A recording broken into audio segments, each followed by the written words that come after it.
दशरथ नंदन श्री राम की, शिव धनुष भंजक श्री राम की, दशरथ नंदन श्री राम की जय, शिव धनुष भंजक श्री राम की जय, दशरथ नंदन श्री राम की, शिव धनुष भंजक श्री राम की, दशरथ नंदन श्री राम की जय, शिव धनुष भंजक।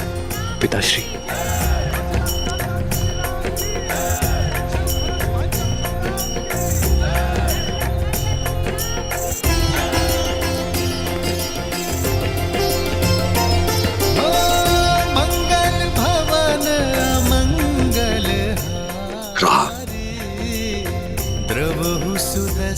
अयोध्या से जब विदा ली थी तो पुत्र तुम दशरथ नंदन थे, और आज तुमसे यहां भेंट हो रही है तो मैं राम का पिता हूं। इतने कम दिनों में मेरा पुत्र इतना बड़ा हो गया।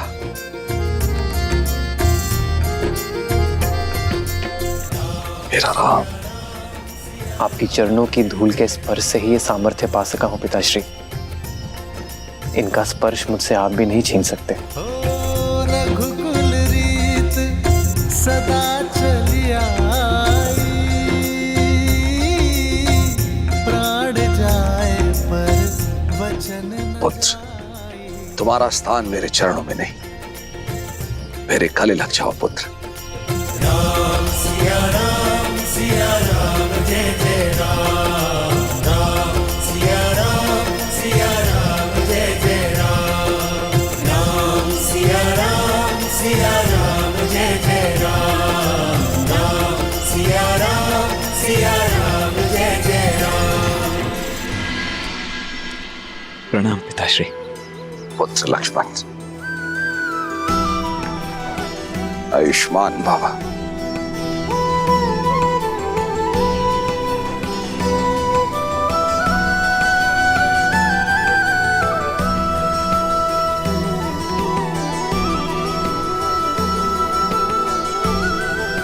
प्रणाम।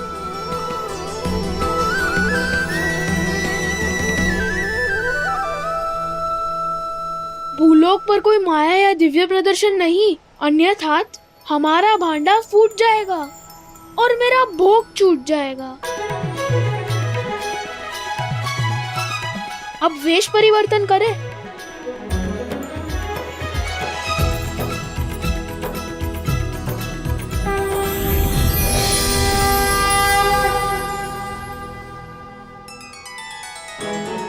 देवी सरस्वती और नंदी, संगीत का कार्यभार आप संभालेंगे। मैं वायुदेव, मैं विवाह का पंडाल बनाऊंगा। मैं अग्निदेव और मैं स्वादिष्ट भोजन का प्रबंध करूंगा। और मैं आपका सहायक बन जाता हूँ। भोजन जाएगा तो रसोई घर से बन के ही ना।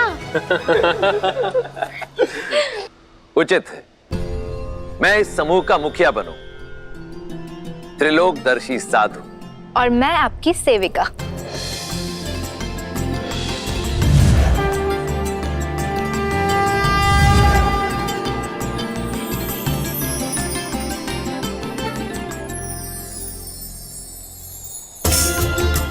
चलिए, प्रस्थान करने का समय हो गया है।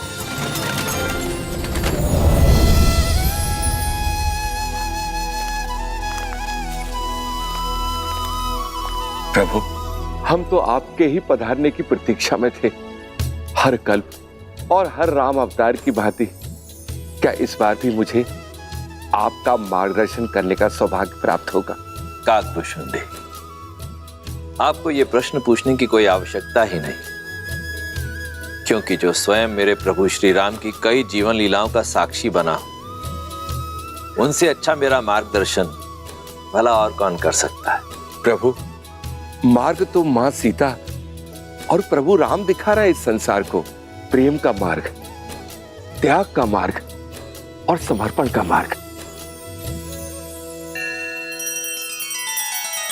श्री रामचंद्र कृपालु भजु मन हरण भव भय दारुणम, नव कंज लोचन कंज मुख कर कंज पद कंजारुणम। सिया राम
अयोध्यापति महाराज दशरथ, ये है मेरी पुत्री सीता। प्रणाम पिताश्री। सदा सौभाग्यवती भवा। और क्या आशीर्वाद दूं तुम्हें पुत्री।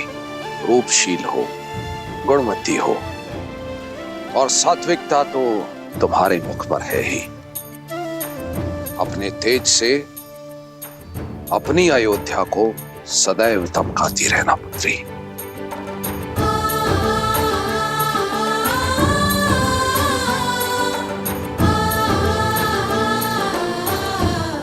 राम, तुमने गुरुओं से सीखी सारी योग्यता लगा दी है इस चैन में। विराजी,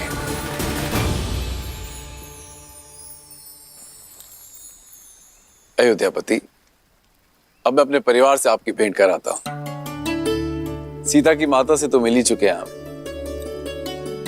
प्रणाम। ये मेरी छोटी पुत्री उर्मिला, ये मांडवी, श्रुतकीर्ति। ये दोनों मेरे अनुज कुशाध्वज की पुत्रियां हैं।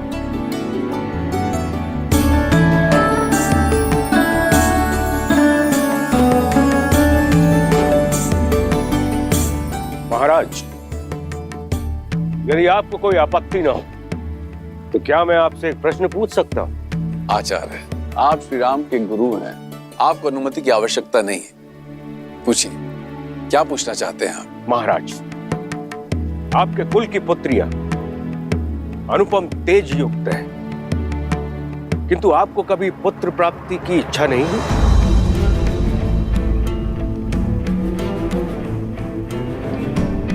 या फिर कभी इस बात का भय नहीं सताया कि आपकी मृत्यु के बाद आपको तर्पण कौन देगा, या फिर आपके लिए स्वर्ग का मार्ग कौन बनाएगा?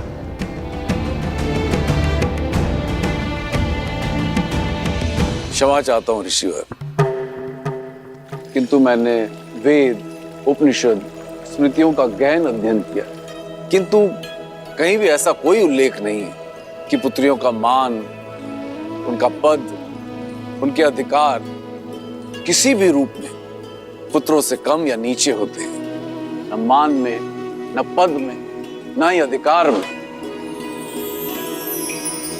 मेरी पुत्री सीता ने केवल मुझे ही नहीं अपितु मिथिला को भी एक नया जीवन दिया। बंजर भूमि में अमृत की बूंद बनकर उभरी मेरी पुत्री सीता। जिस पुत्री ने मिथिला को नरक से बचाया, उस पुत्री के होते मुझे स्वर्ग की क्या चिंता ऋषिवर। और सत्य तो यह है, सीता के जन्म के बाद मैंने मृत्यु और मृत्यु के बाद की चिंता करना बंद कर दिया है। अद्भुत, अद्भुत मिथिला नरेश। आज मुझे मेरे एक और प्रश्न का उत्तर मिल गया। किंतु महाराज, मैं ठहरा नास्तिक, और लोगों का यह मानना है कि मुक्ति जो है पुत्र प्राप्ति के बाद ही होती है।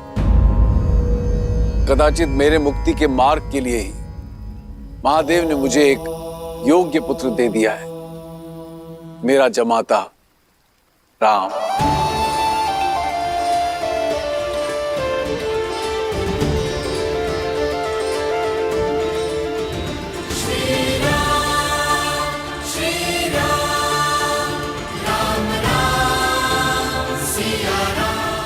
उचित कहा राजर्षि जनक। विवाह संबंध वर वधु के बीच ही नहीं, दो परिवार के बीच जुड़ता है। राम अब आप ही का पुत्र है। हम सबके बीच भी यही चर्चा चल रही थी मिथिलेश, कि क्यों ना आपको कुछ और पुत्र सौंप दिए जाएं। मैं आपका तात्पर्य नहीं समझा ऋषिवर। आपकी 4 पुत्रियां हैं जनक, और अयोध्या के 4 राजकुमार। इससे सुंदर संजोग और संबंध नहीं हो सकता। लक्ष्मण और उर्मिला, भरत और मांडवी, शत्रुघ्न और श्रुतकीर्ति का मेल आयु और गुण के अनुसार उत्तम होगा।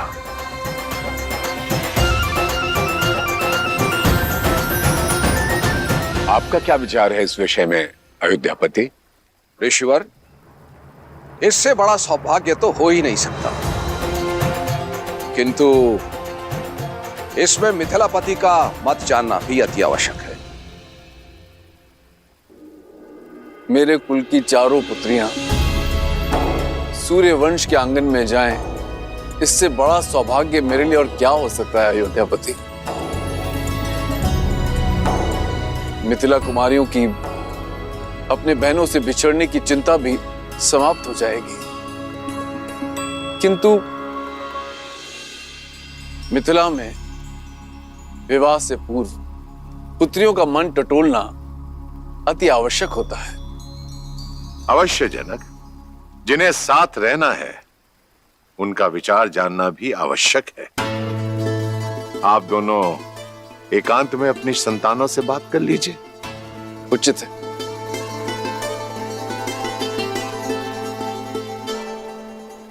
बोलो अनुज, प्रसन्न हो?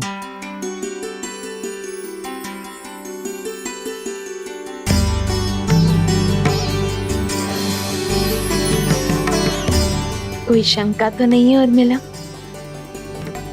पूजा आपने की दीदी, और फल मुझे भी मिल गया। और वैसे भी महादेव और माता गौरी के निर्णय पर कैसी शंका? सीता दीदी की पूजा का फल केवल उर्मिला दीदी को क्यों मिलेगा? हमें भी तो मिलना चाहिए ना, क्यों मानवी दीदी? कितनी बार निवेदन करूंगा भाई, अयोध्या से संबंधी पधारे हैं। कुमारी जानकी के विवाह तक कोई भीतर नहीं जा सकता। आप लोग के भोजन का प्रबंध उधर उस पंडाल में किया गया है। भद्र, मैं भी तो कब से यही निवेदन कर रहा हूँ कि हम इसी शुभ विवाह के प्रबंध के लिए आए हैं। मैं आपको अपने दल का जब परिचय दूंगा ना, आप स्वयं समझ जाएंगे। इन दोनों को देखते हैं, ये दोनों संसार के सर्वश्रेष्ठ रसोइये हैं, और ये नन्हा सा नटखट बालक इनका सहयोगी है। और ये जो पंडित जी हैं, ये तो इतने प्रकांड पंडित हैं कि इनके ज्ञान की तुलना आप स्वयं ब्रह्मा जी से कर सकते हैं। और ये देवी जी जो खड़ी हैं, ये अद्वितीय नृत्यांगना तो हैं ही, परंतु जब वाद्य यंत्र पर अपनी उंगलियां फेरती हैं तो ऐसा लगता है कि स्वयं देवी सरस्वती आ गई हों। और मैं हूं इस दल का मुखिया राम आसरे, और ये है मेरी सहयोगी। अब हम भीतर जाएं? आओ।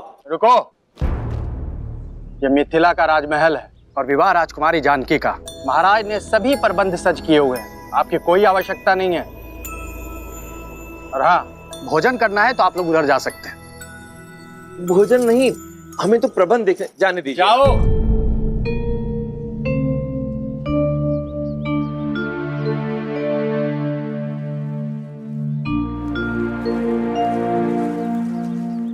अब क्या करेंगे? प्रभु, मुझे आज्ञा दें। उचित है, आप जाइए। जी। मुझे भी आज्ञा दीजिए प्रभु। अब आपको किस बात की आज्ञा चाहिए? और कितनी देर प्रतीक्षा करें प्रभु? मैं अदृश्य बनकर वहां चला जाऊं? अदृश्य होना तो हमको भी आता है वायुदेव, पर दिव्य शक्ति प्रयोग नहीं करनी ना। गणेश, अदृश्य होकर बहना मेरा अधिकार है, और सबसे पहले भोग ग्रहण करना मेरा अधिकार है। मैं चलूं पिताजी? कोई कहीं नहीं जाएगा, सब यहीं प्रतीक्षा करेंगे। मैं कुछ सोचता हूँ। जो भी सोचना है शीघ्रता से सोचिए, भूख से मेरा पेट दर्द कर रहा है। मेरा भी भूख के मारे जान जा रही है।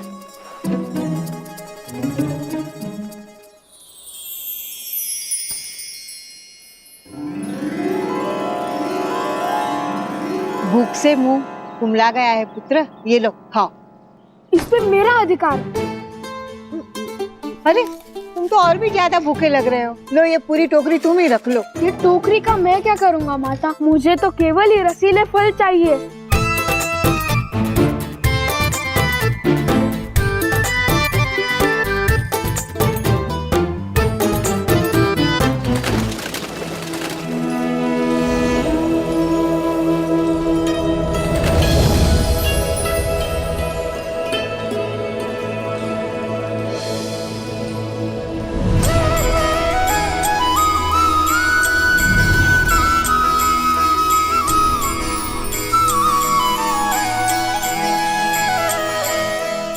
मिथिलापति। मेरे चारों पुत्र विवाह के लिए सज्ज हैं राजऋषि। मेरी पुत्रियां भी महाराज।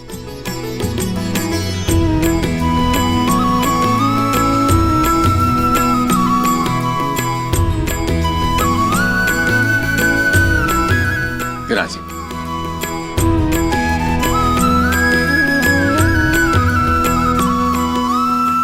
तो राजगुरु सतानंद, आज्ञा गुरु जी। तो विवाह की तिथि निकलवाई जाए। मैं शीघ्र अति शीघ्र संसार के इस पावन मंगल विवाह की तिथि निकालता हूं। रुको सदानंद,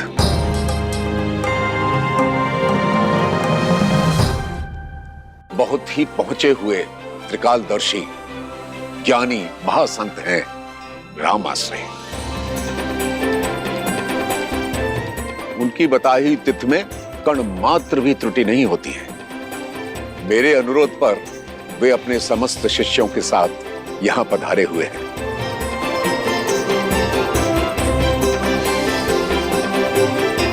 मैं देख सकता हूं वो अपनी साथियों के साथ महल के द्वार पर प्रवेश कर चुके हैं।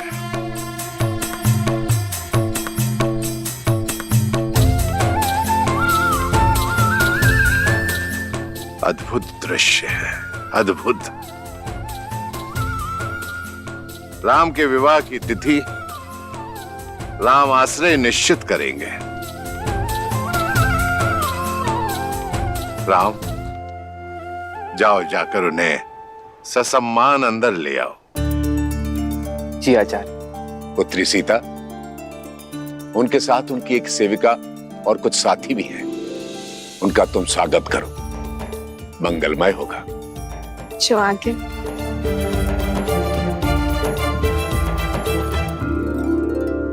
प्रभु, और कितनी प्रतीक्षा करनी पड़ेगी? अंदर जाने का अवसर कब प्राप्त होगा?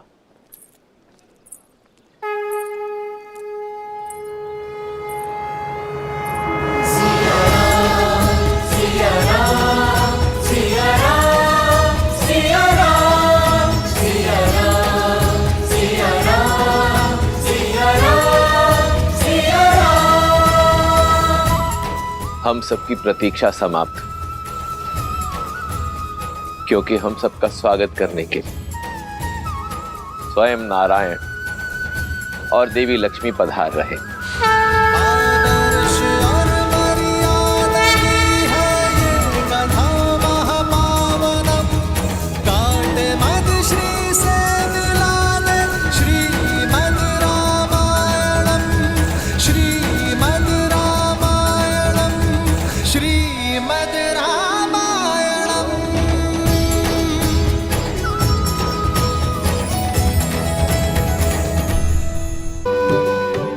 त्रिकालदर्शी राम आश्रय, इस राम आश्रय के तो भाग्य खुल गए कि स्वयं श्री राम उसे लेने के लिए आए।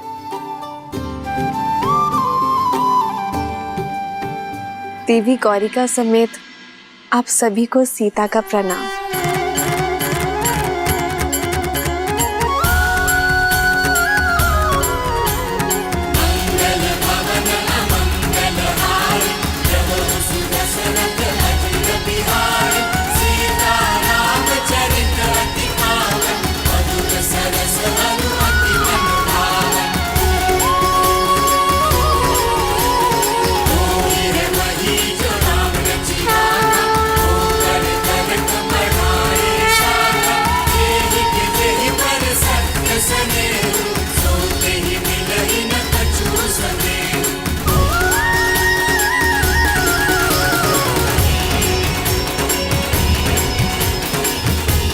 ये राम आश्रय आपको केवल ये भस्म ही दे सकता है, कृपया स्वीकार करें।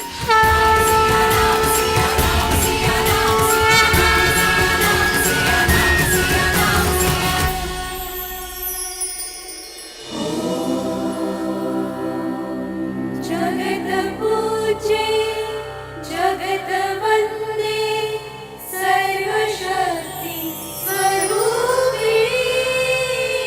आइए।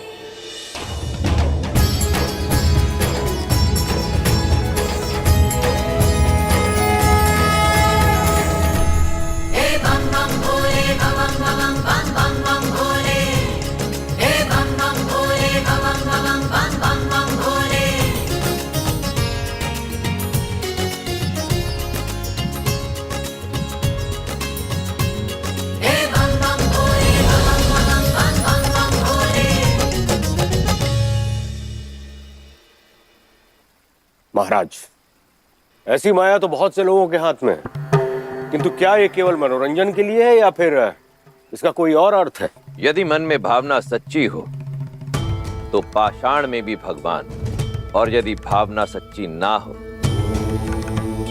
तो भगवान भी पाषाण है। भद्र जाबाली, परंतु आप तो नास्तिक हैं, इसलिए इस तथ्य से अनभिज्ञ हैं।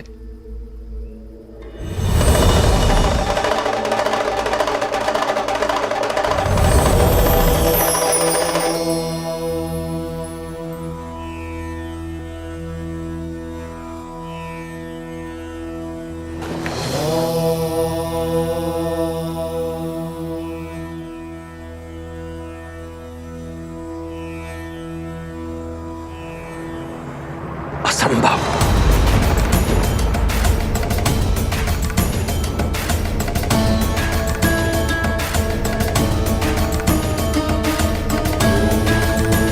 कोई समस्या है महाशय?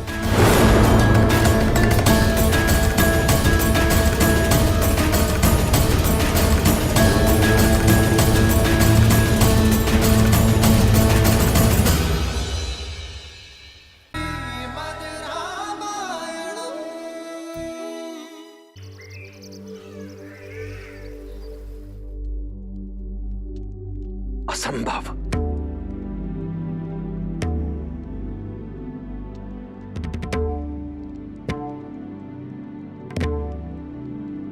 क्या हमारी संतानों के विवाह में कोई समस्या है महाशय? कोई समस्या नहीं है राजन। मैंने इससे पहले ऐसा विलक्षण संयोग अपने जीवन में कभी नहीं देखा। पूरे 36 के 36 गुण मिलते हैं।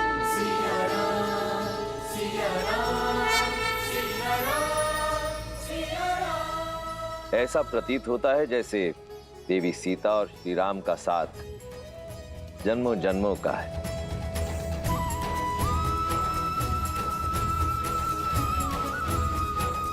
और इस विवाह का शुभ मुहूर्त आज से 3 दिन बाद है।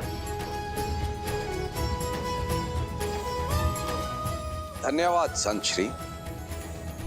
और मेरे शेष पुत्रों के विवाह का मुहूर्त?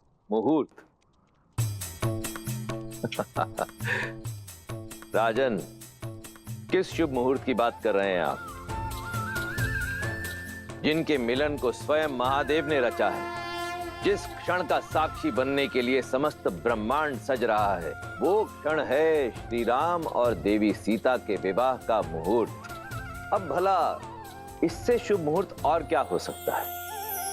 आपके चारों पुत्रों का विवाह एक ही दिन एक ही मंडप में होगा, और इस विवाह का प्रबंध मैं स्वयं करूंगा।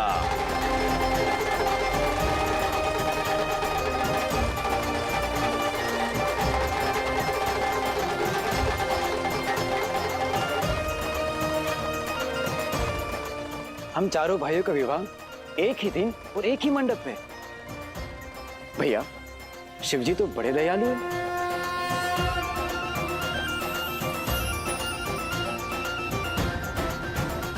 मेरे राम का विवाह है महाराज, ये अवसर मुझसे मत छीनिए। मैं अपने राम को फेरे लेते हुए देखना चाहती हूँ।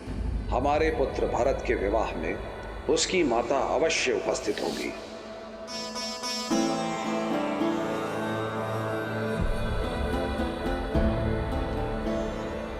मेरे चारों पुत्रों का विवाह एक ही लग्न और एक ही मुहूर्त में हो, ये तो बहुत ही आनंददायी है ऋषिवर।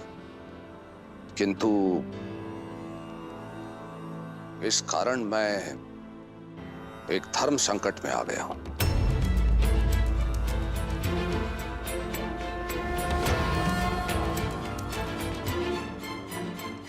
हमारे विवाह का मुहूर्त आपके लिए धर्म संकट पिताश्री? धर्म संकट का कारण विवाह का मुहूर्त नहीं है राम। धर्म संकट का कारण है एक वचन। तुम्हारी माता कैकेयी तुम्हारे विवाह की साक्षी होना चाहती थी, किंतु अयोध्या की रक्षा के कर्तव्य हेतु मैं उन्हें विवाह के लिए नहीं ला पाया। और उनका मान रखने के लिए मैंने उन्हें वचन दिया, भरत के विवाह में भरत की माता अवश्य सम्मिलित होगी। किंतु अब यह कैसे संभव है? जब तक विवाह की सूचना अयोध्या पहुंचेगी, विवाह का मुहूर्त तो हो जाएगा। आपका वचन नहीं टूटेगा पिताश्री।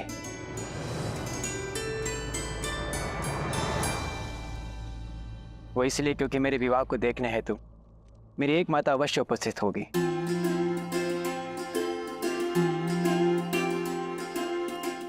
जिस क्षण राम भैया ने स्वयंवर जीतकर जनक नंदिनी को अपनी जीवन संगिनी माना, उसी क्षण मुझे भी एक माता और मिल गई।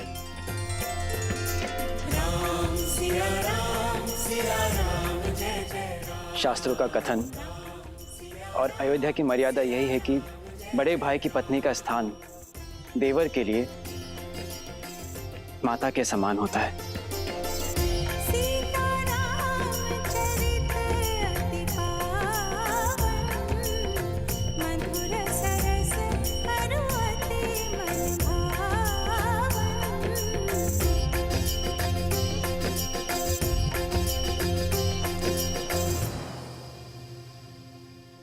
और मेरी माता मेरे विवाह में ही नहीं, मेरे विवाह की चर्चा में भी उपस्थित थे।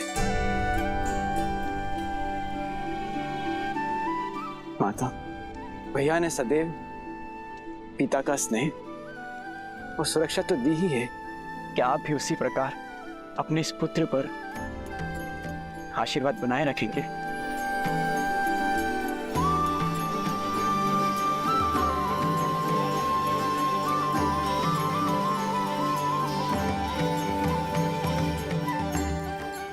शास्त्रों में लिखे को पढ़ने में नहीं, उसे जीवन में उतारने में है भरत। जितना पवित्र तुम्हारा मन है, उतना ही पवित्र और सुंदर संबंध दिया है तुमने आज मुझे।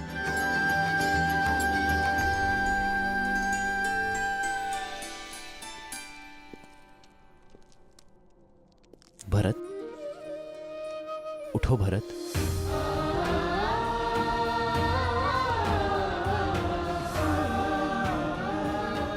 मेरे भाई जैसा भाई मिले तो धर्म की पूर्ति के लिए संतान की आवश्यकता नहीं।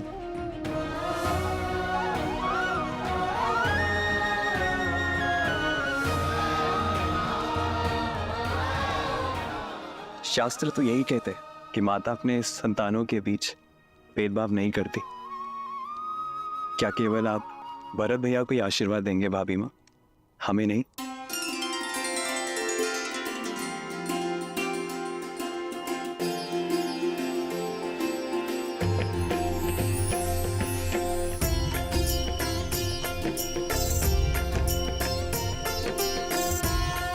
तो दशरथ नंदन और मिथिला की पुत्रियों के विवाह का प्रबंध किया जाए मिथिला नरेश।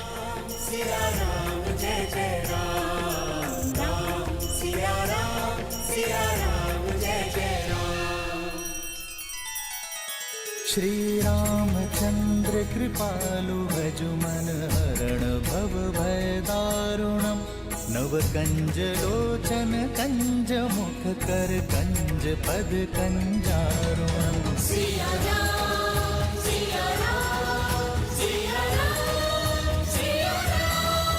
आदर्श और मर्यादा की है ये कथा महापावनम, काट मद श्री से मिला दे श्रीमद रामायणम, श्रीमद रामायणम।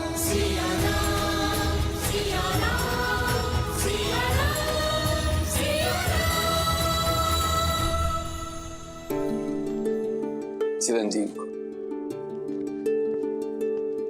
महाराज दशरथ, ये मेरा अनुज है कुशाध्वज, प्रणाम।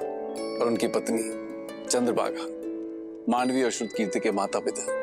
जी, आपसे भेंट करके बहुत प्रसन्नता हुई। आपकी पुत्रियां बहुत गुणवान हैं। क्षमा करना कुशाध्वज, कदाचित मैंने तुम्हारा अधिकार छीन लिया। तुम दोनों उपस्थित नहीं थे और तुम लोग से संपर्क भी नहीं हो पा रहा था। मैंने बिना तुम्हारी अनुमति के तुम्हारी दोनों पुत्रियों का विवाह निश्चित कर दिया। विवाह? विवाह? ये अधिकार तो आप ही का था भैया। हाँ जयश्री, जन्म भले ही मैंने दिया है श्रुतकीर्ति और मांडवी को, परंतु पाला तो आप ही ने है। हम तो सदैव ज्ञान की प्राप्ति के लिए यहाँ वहाँ भ्रमण करते रहे, इसलिए पहला अधिकार तो आप दोनों का ही है। और आपसे अच्छा हमारी पुत्रियों का हित कोई नहीं सोच सकता। उचित समय पर आए हो। नगर में विवाह की शोभा यात्रा आरंभ हो गई है।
भैया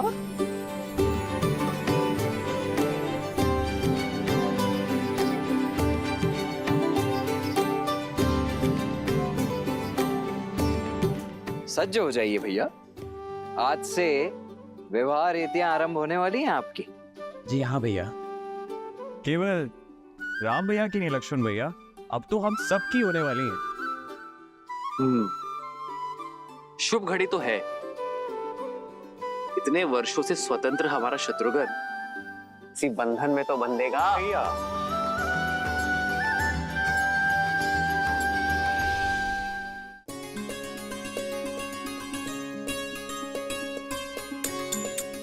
आप तो बड़ी प्रसन्न होंगी ना सीता दीदी, दशरथ नंदन राम जैसे पति मिल गए और देवरों ने तो माता भी मान लिया।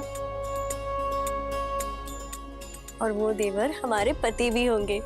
उनके साथ साथ हमें भी तो सीता दीदी के चरण स्पर्श करने होंगे ना। तो क्या हुआ, अच्छा ही है ना। जब हम अयोध्या जाएंगे तब हमें ऐसा नहीं लगेगा कि माता का घर छोड़कर आए हैं।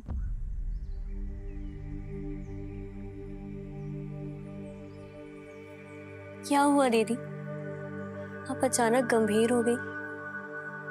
माता पिताश्री का विचार आया। वर्षों तक हमें लाड से पाला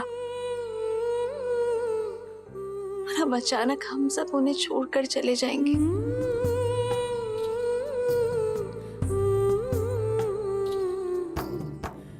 संसार चलाने के लिए संतान का विवाह आवश्यक है, ये वो भी जानते हैं, लेकिन अपने आत्मा के अंश को स्वयं से दूर करने में पीड़ा तो होती है ना। जाने क्या बीत रही होगी पिताश्री पर।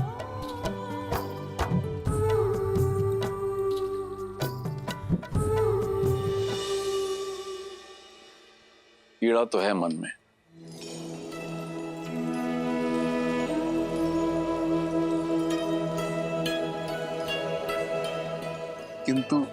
दशरथ नंदन जैसे पुत्रों को पाने का आनंद भी है।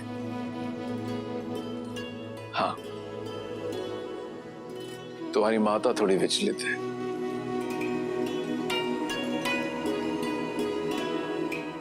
कहाँ एक पुत्री के विवाह की चिंता थी और कहाँ अकस्मात ही चारों पुत्रियां एक साथ विदा हो जाएंगी।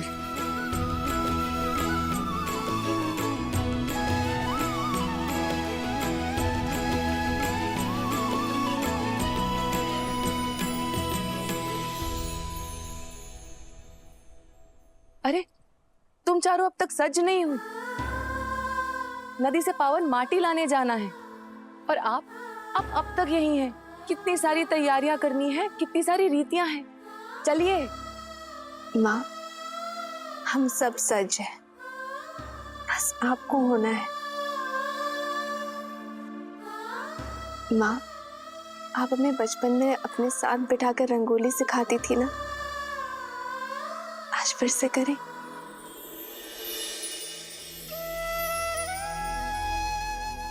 स्वास्तिक की ये 4 रेखाएं, हम 4 बहनें हैं माँ,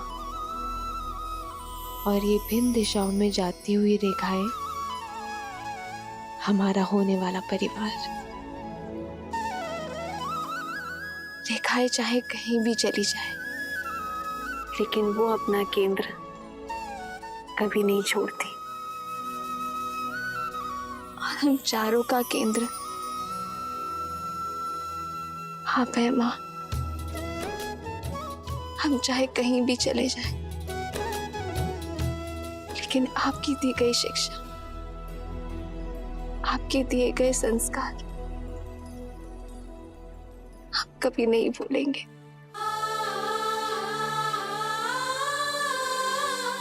आपकी पुत्रियां मिथिला से दूर अवश्य जा रही हैं, लेकिन हमारे अंदर से मिथिला को कोई दूर नहीं कर सकता माँ। और जब हम दूर ही नहीं जा रहे हैं, तो फिर चिंता कैसी?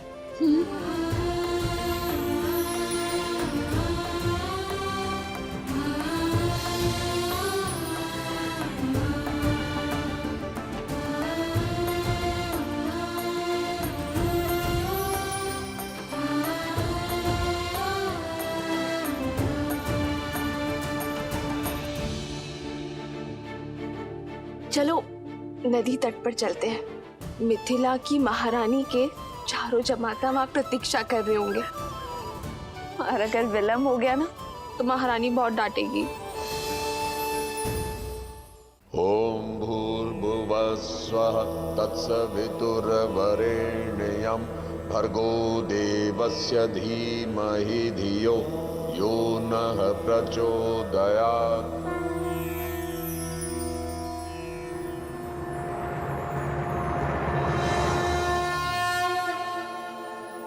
महाराज जनक अपनी पुत्रियों के साथ पधार चुके हैं।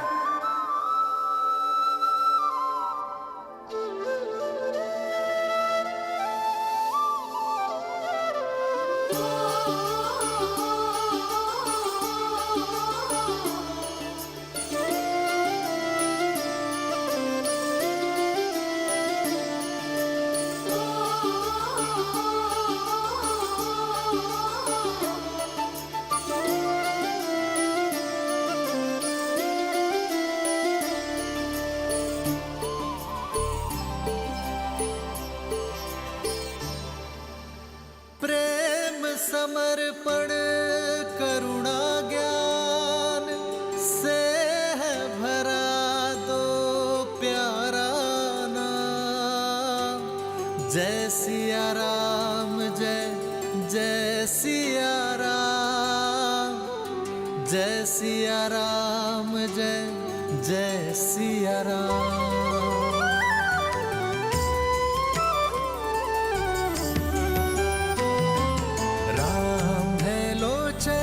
सीता दृष्टि, राम है बादल सीता वृष्टि। अब वर और वधू माँ गंगा का आह्वान कर नदी तल से पवित्र माटी को लेकर इस पात्र में भरेंगे। तत्पश्चात वर उसे वधु को सौंप देंगे।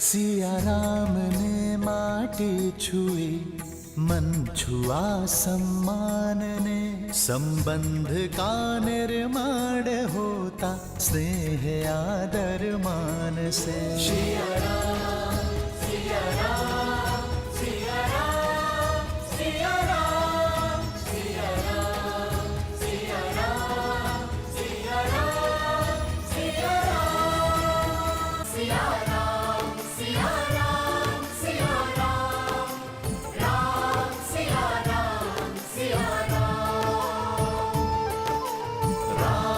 सिया राम सिया राम सिया राम राम सिया राम सिया राम। नदी तल की माटी की भांति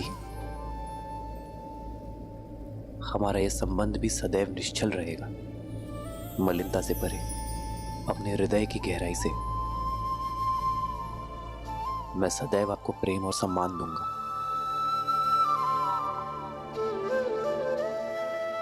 ये माटी और अधिक पावन हो गई है क्योंकि इसे माँ अहिल्या और ताड़का की पीड़ा को हरने वाले श्री राम ने स्पर्श किया है।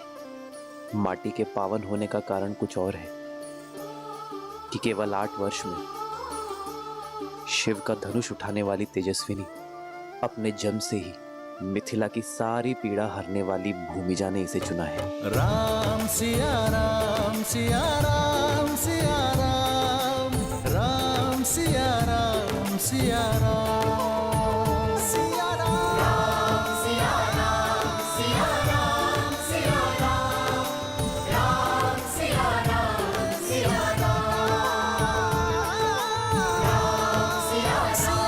सिया राम सिया दशरथ पुत्रो, आगे आओ।